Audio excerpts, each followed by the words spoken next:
to the second half of the community forum following the re-election of President Barack Obama to the highest office in the country. And we've been discussing where things stood and what our initial reactions were, but and talked about what we think should be next. What effect do we think it'll have on us here in the Nashville area, his re-election? What does it mean for African Americans? Mm-hmm. Probably the most prominent issue, I think, has to do with health care. Okay. Because there's been so many pieces of legislation that has been passed in the Tennessee General Assembly opposing the Affordable Health Care Act and not wanting Tennessee to participating and asking that Tennessee opt out. And those are some hard decisions that our governor has to make and also our General Assembly will have to make. In my opinion, it would be completely foolish for us to opt out of participating in it because there's something like 700,000 people in the state of Tennessee that are not insured, that don't have insurance. And if we turn this program down, we would be turning down close to $1 billion. And that could go a long ways in terms of making people feel better and healthier in the state of Tennessee by us participating. So I think that that's going to be the looming area. And of course, we want to continue to focus on jobs and improving the economy. Okay. Anyone want to add to that? All right. Well, one of the things that I picked up, there were a couple quotes that I liked in his speech last night. And I wanted to get your reaction to these points. We are an American family, and we rise and fall as one. Mm-hmm. What that said to me was he was setting the tone immediately mm-hmm. that we are one group of people, mm-hmm. When at the end of the day. And what I'm curious as to, what do you think? Was that the right tone that he should be setting, or should it have been? I think that was his first step, trying to unite the country. Mm-hmm. When he says, and also say that there's no red states and blue states, it's the United States of America. And he needs to keep putting that message out because the country does need to unite and work together. I thought that for the things that have transpired during this long election period, that it was very classy of him to start out with that statement and to push that. I've just been shocked, and the number of people, of African Americans I've talked to, is just how ingrained racism is in the United States, and that it came to the forefront for me during the campaign. I was just shocked at the number of things that happened, the number of people, the status of the people who said and did the things that they did, which they never would have done when a white candidate has been running. And we've had all kinds of candidates, all kinds of positions that you did not see the types of indignities placed upon those candidates that were placed upon Obama. So I think that one thing that has appealed to other people who were not like him is that he has carried himself with class on that issue and has stressed the fact that we are one. And I think that the hurricane, Sandy, the superstorm, whatever you want to call it, when he came together with people, and he and Governor Christie seemed to work together, emphasize that we are one, that we're all Americans. And I'm not glad that happened to the people on the Northeast Coast, but I am glad that they had a comparison of how one president handled a similar disaster, where it appeared that the majority of the victims were of a darker hue, and how we came to find out, I didn't know that Romney's position was to get rid of FEMA. And I think that one of his reasons to get rid of FEMA is that, again, they saw that, well, those are just some more black people using up our money for FEMA, and we didn't need to do all of that for them. So I'm glad that they could see that in another area of the country where so far from the pictures at least that we see, and you can't always go by the pictures, but most of the victims shown have been white, middle class Americans, and that they needed this government assistance. When do you want government? Do you want to pick and choose when you want government, or what does government do best? And I think that just those pictures and what happened showed that we were one America. Well, I think that President Obama, the reason he always go back and bring up the race card, because he is split, because his mother was white and his daddy was black. He always thinks that we need to be together. He, as an individual, believes that he's a part of both groups. And in the trans part of the color, all the rest, the Mexicans, the Indians, all fall in the middle. Right. So he's reverting back to we need to be together. You know, I think that's the message that and I think he's setting a good example, and that's the message that he's trying to relay to the country. Because when you think over the things that has been said to this president, which I think were very disrespectful. He's been called a liar. He's been called lazy, and there's nothing about him is lazy. He's very hardworking. Right. He Look at his hair. Yeah, yeah. 2008 to 2012. That's a lot more gray. One of the leaders in the Republican Party referred to him as shuffling and jiving. That was Sarah Palin. Yeah, and she's not a leader. Well, she has been a leader. She's been a vice presidential. He's been called. Right. And she was governor of Alaska. Yeah. So I think by him making that statement, he's saying to us, now, if I can put this behind me and look at all of us as working together, then the expectations is that we all will, both black and white.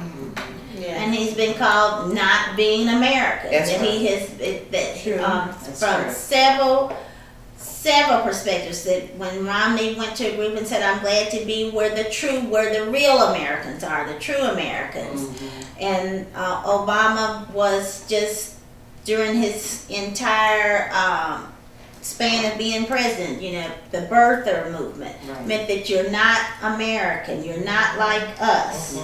You're, like you said, you're lazy, you're a shuck and jive, you're a gangster. Remember when the lady said it was a gangster government? All of these labels, right, that you're a Muslim, religion, all of this. He's had a lot of things that he has endured and has endured it. And the thing that I will always remember and the highlight for me of his presidency was the night he spoke at the press dinner, and Trump was in the room the same night that he made the decision for to kill Osama bin Laden, and how in the jokes, it was like a roast, that he just coolly responded about, well, maybe the only thing that Trump has to do is to decide who will get to be the next apprentice. And everyone laughed, but I did not think. They cut to a little picture of Trump, and he was not laughing. And that was the highlight for me. Well, last night Trump came out and said it was a travesty that he was reelected. It's a travesty, he continues to have a even negative his own people, Barbara Walters, last week told him to stop it on national television. Yes, she did. Last night, one of the top newscasters from NBC said that he had gone to the edge of being relevant. In other words, this behavior, not just from Trump, but from others, is beginning to, that even other people, other than white people, have to respond to it, that they see it, and that they're shocked that it has come out on the table as it has. If you read the Twitters and the things, the statements that were made, I think that last night Ted Nugent said it was the pimps and hoes government of people. So, you know, these are things that we thought will pass. How did President Obama, how was he able to overcome all of these negative things? I mean, all of us have heard these over the last couple of years, and especially during this long campaign season, but how was he able to overcome it and win so decisively? Well, one, I think he's brilliant. I think he and his wife, we don't really pay enough attention to Mrs. Obama, but she's very, very smart lady in her own. She's very accomplished, went to very good schools, and was an attorney. I think that's one thing. They have a very strong family structure too, and I think that has benefited him a great deal. Because even as Washington and the country has tried to pull on him and try to get him to hobnob with the boys and go out after work and talk, he spent time with his family. And those are the values that as Americans that we should uphold, but yet he gets criticized for that. And although he keeps it very low profile since the blow up with his pastor, Reverend Jeremiah Wright, I believe that He's not retired. Yes, I believe that he's also very religious. I believe he's very religious too, and that his faith has sustained him. You gotta understand one other thing about Obama. In his early life, when he was with his daddy and when they was overseas, he ran into always being the mixed kid in the group. Yeah. So he got all the different calls. When his mother married the other, no, Indonesian. and married the Indonesian, he still was in the mixed kids, and they all talked about it. When he was over there in Hawaii growing up, he was always the misfit out in the group. Right. He got all that. He built up a resistance to it. Yeah. They said it, but he didn't hear it. Right. So when he got to go to Chicago and be working in the inner city, when they first ran for office, most people don't understand that the black guy used that against him to beat him. And he beat him bad. Bobby Rush. Yes, ma'am. He beat him bad by using, he's not us. Right. His mama's white. Right. But that's the only time he lost an election was when he ran against Bobby Rush. Because he learned. That's right. And losing an election is not the worst thing in the world. No, it's not. President He learned Clinton from it. lost an election. He ended Yes, up being he president of did. the United States. Well, Right, because even though he was two-term governor, it wasn't back to back. He served governor, and then he lost, and he came back and won again. So Well, I think that all of us could learn from his management style and how he handles adversity. I think there are two things. To thine own self be true. I think that's true for him. And keep your eye on the prize. And I think that he has set goals and objectives, and he has not let other petty things stand in his way, and he's been able to deflect a lot of the criticism, the things that we see as being racist. We as blacks, if he had dwelled on that, a lot of people see that as a negative, whereas we don't see it as a negative. So if he had dwelled on it, and at times when he did address racism issues, he was highly criticized about it, and he was poo-pooed about it. So I think that he has taken a different track, which is to use to deflect that, to use humor, to just skim over it and address what the issues are. And I think he loves his country too. yeah, He loves his country because when he was preparing to do the bailout for the automobile industry, his own vice president was opposed to that. But he pushed on with that.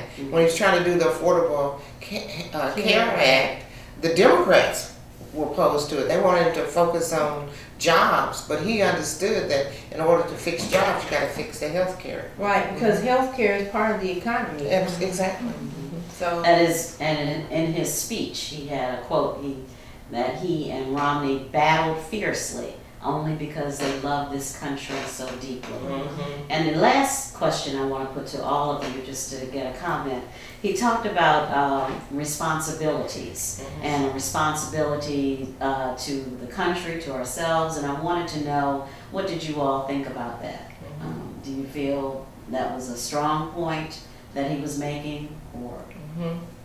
I thought we saw examples of responsibility on the day of election, because when I saw people around the country standing in lines for 7 hours to vote, Right. and Which some President Obama said we have to fix that. yes, and people spent the night there so that they could be first in line the next day when the polls opened.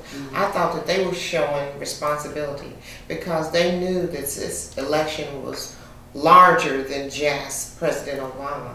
Right. I mean, when you think about affordable health care, and Governor Romney had said he was going to repeal it, and meant 30 million people would go without insurance. Right.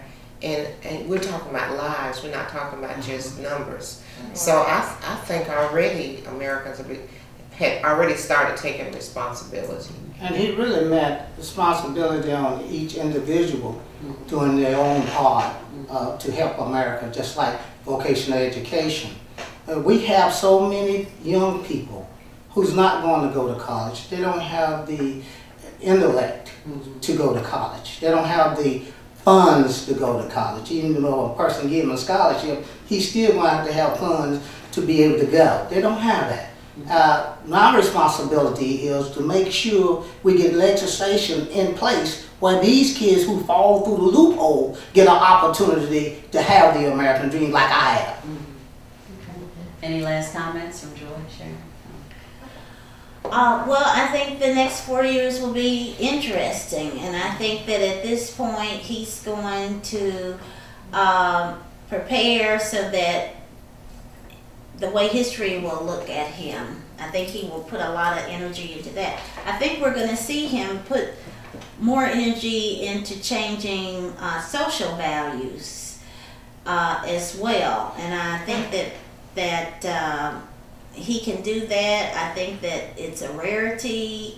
We see that he's one of the few presidents that's been able to run with such a weak economy and to win. Right. But as he campaigned and said, you know who I am, and I say what I do what I say. Right. I think that he will continue to do some of these things that he has promised from the very beginning that he would do. Okay. And for having individual responsibility has been something that he has talked about constantly during his tenure as president. Okay. Well, I think that he's done a great job of being responsible during his first term, because even with all the obstacles, he still was able to accomplish a long list of things that was done. You know, Lilly Ledbetter Act, the health care reform, financial reform. Or Wall Street. Right. And I think he would have been a super president had he got respect, responsibility from across the aisle. And I really truly believe that he does want to work with people across the aisle. It's just that, I mean, you can only wait so long. Right. And I thought that he waited a long time, and when he saw that they were not responsible people and they didn't live up to the oath of office that they took to get things done, get things that the government is supposed to do for the people, by the people, that he had to move forward and get them done himself. Okay. So, All right. Well, listen. Thank you all very much for participating in this exclusive discussion about our president and the election. It's not often that we get a chance as African Americans to just sit down and talk about what it means to us, what it means to our country. So we will have other exclusive discussions with the Tennessee Tribune. So thank you for joining us. Thank you. thank you.